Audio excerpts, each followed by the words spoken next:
All right. Looking forward to our time together today.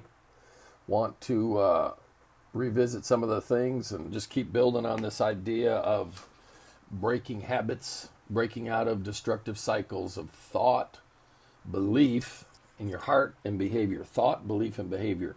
Those are the things that run together, trigger play off of each other. So I'm going to go back to what we talked about 2 weeks ago in my own, what I would call my biggest ongoing struggle. And I want to use that to try to highlight two things. What we're after today are two things. Two things that you need to learn to do. And that is, number one, own your responses. In other words, you can't control what other people do, but you can manage how you respond to what other people do. You can't control what other people do, but you can manage your responses to what other people do. And that's a phenomenally important skill to learn. So two things we're after today. Own your responses. And number two, name the need. Name the need. I want to own my response, and I want to name the need. And that'll make sense to you in just a minute. So I want to describe a situation to you. And it's sort of not real, but it's sort of real. And I'm going to be fairly vulnerable here.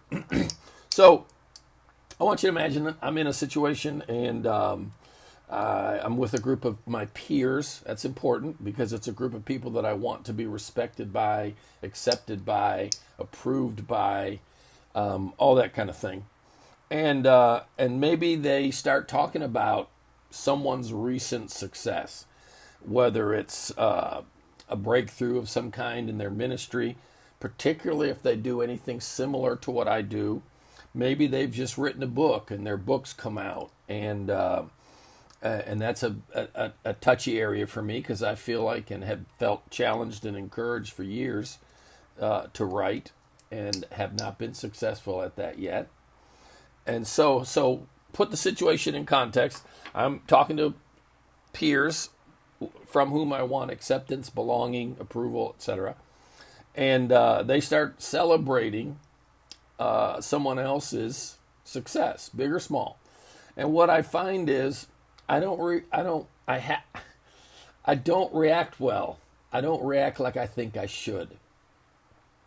I automatically almost start like going into this like criticism, like yeah, but, you know, I mean, it can get as bad as, who do they think they are? Somebody writes a book on counseling and they're a pastor, and I'll hear myself inside my own head. I won't say it out loud typically. Maybe my wife will have to hear this, but I'll say, well, I mean, who do they think they are? They don't have the expertise, whatever. So what I'm getting at is my response is just not healthy. It's not godly. It's not God honoring. It's not honoring of the other person. And I want you to think about a cycle you get caught in where you respond to someone. Probably it's going to be someone that you want or need something from. You want or need their approval, their acceptance, their love, their respect, whatever it is. And so what's going on there? Remember, we started a few weeks back talking about the habit cycle from the book Atomic Habits. I think his name's James Clear, Clear. Really good book. But he talked about 4 stages of the habit cycle. And the stages are trigger, craving, and that's the one that he adds that I haven't seen very many other people use, and I really like it. Trigger, craving, response, reward. Trigger, craving, response, reward. All right. In my situation, what's the trigger? The trigger is the conversation shifts from, hey, what's up, to, whatever we're talking about, to talking about someone else's success in an area that I would like to be successful, but have currently not succeeded, let's say. And my response goes downhill. So let's take the 4 stages: trigger, craving, response, reward. And I told you at the beginning, what I want to do today, the goal today, is to help you own your response and name the need. So when I look at that cycle, and my goal is to own my response, obviously, did somebody else's success, did that make me feel bad? Did that make me spiral into these negative places? No. What did? And that's why I like the craving. The trigger was the conversation. The craving. Own your response. The key to owning my response was how I thought, how I talked, how I started picking the person apart. I talked 2 weeks ago about how my ongoing struggle is just being judgmental of leaders and other people that that I feel like aren't doing all they should do or whatever. So own your response. The trigger is the conversation. My response is this downward negative spiral. What's the craving? And the craving is, quite honestly, a craving to belong, a craving to be accepted, a craving to be competent, a craving to be seen as worthy, valued, etc.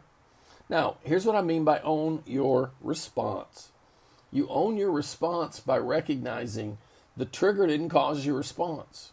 That conversation, the other fella writing a book or having a breakthrough in his business or whatever, or another, if you're a lady, that other lady looking better than the same dress you have or something. I don't know.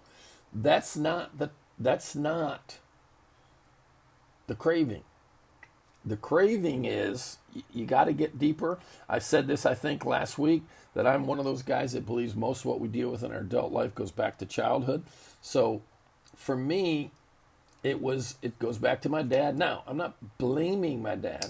I'm recognizing that early in life, there was a sense placed in me that I did not measure up, I did not please, I did not impress, I did not engender and receive the value, the sense of acceptance and belonging, and the confidence and competence, sense of competence and confidence that I wanted from my dad. So, where am I going? Well, if I own my response, if I look at that and say, okay, dude, let's just get real here. You're the one doing this to yourself. But a key to owning my response, and that's the second thing I said for today, is name the need. And here's the thing I believe, and the more I've done this, the more I believe it.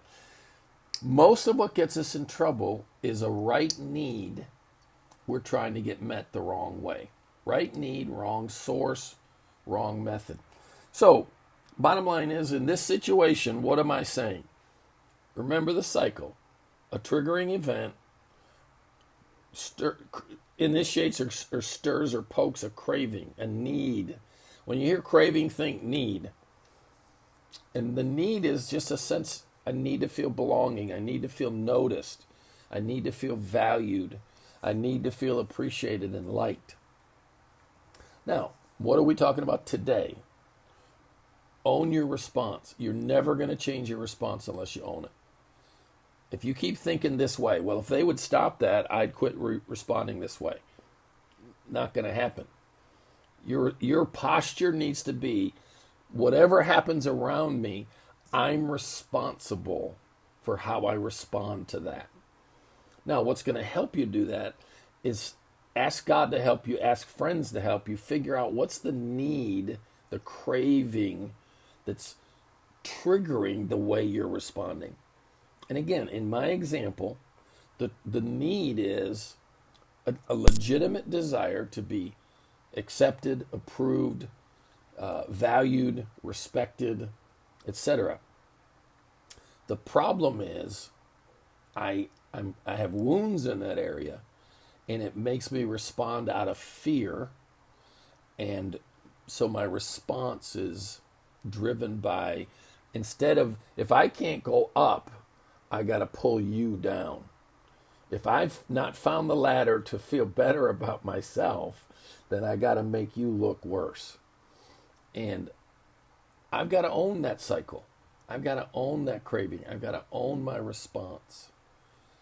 And part of that, a big, big, big, big, big, big, big, big part of that is naming the need that's underneath there, and then finding, with God's help and the help of others, finding a healthier way to get that need met.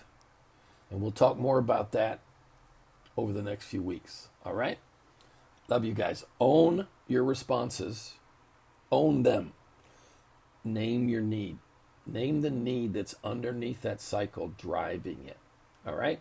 Love you guys.